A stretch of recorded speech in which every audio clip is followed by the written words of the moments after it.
welcome to my channel. My name is Sue. Here are all of my recommendations for a Madrid trip. Madrid has some amazing brunch spots. One of my favorite restaurants was Zenith. The food and drinks were really good, and the decor inside the restaurant was such a vibe.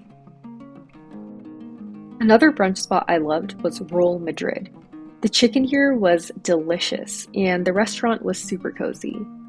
You absolutely have to try the carrot cake here. This spot was laptop friendly and had Wi-Fi, which worked out great because we spent the morning here working on a project. Another great breakfast spot is Billy Brunch. The decor is really cute and the food was delicious. Lulu's uniquely flavored donuts are great if you want to grab a quick sweet treat.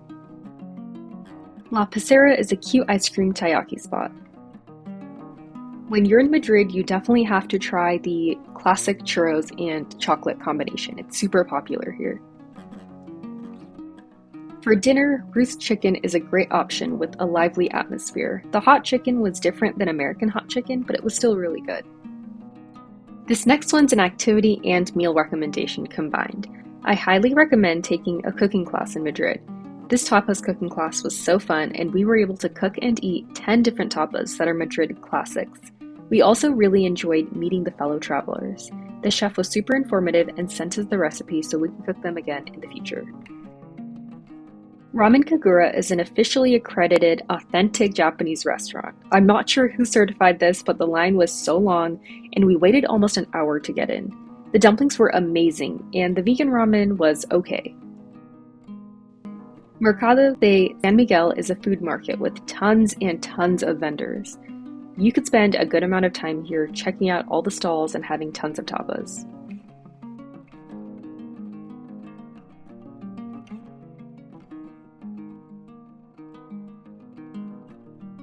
We talked a lot about food, so now let's get some drinks going. Madrid has water fountains all over, and you can find the locations on Google Maps.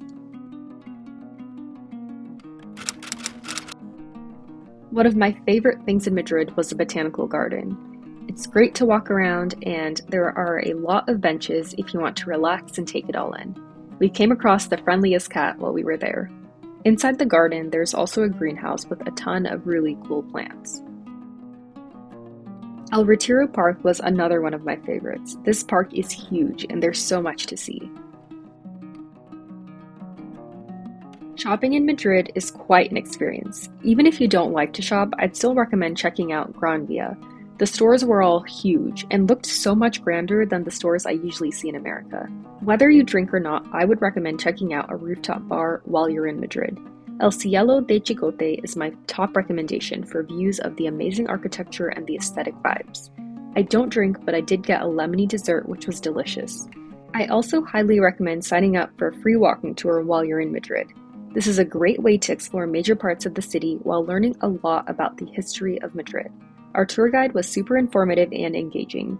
Our tour lasted about 3 hours, and we were able to cover a lot and learn some fun facts along the way. The Royal Palace of Madrid and the Sabatini Gardens are connected, and I really enjoyed walking through and exploring the grounds.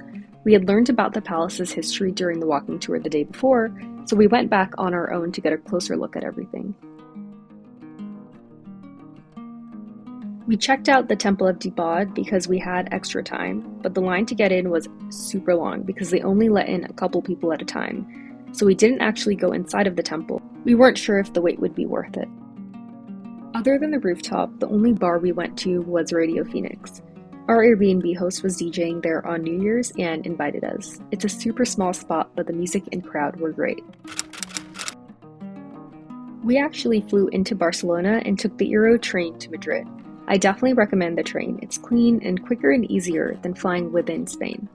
There are a lot of electric scooters around Madrid, and we rented them through the Uber app one day to get back to our Airbnb. It was really fun. Overall, Madrid is super walkable, and it was really easy for us to get around without transportation.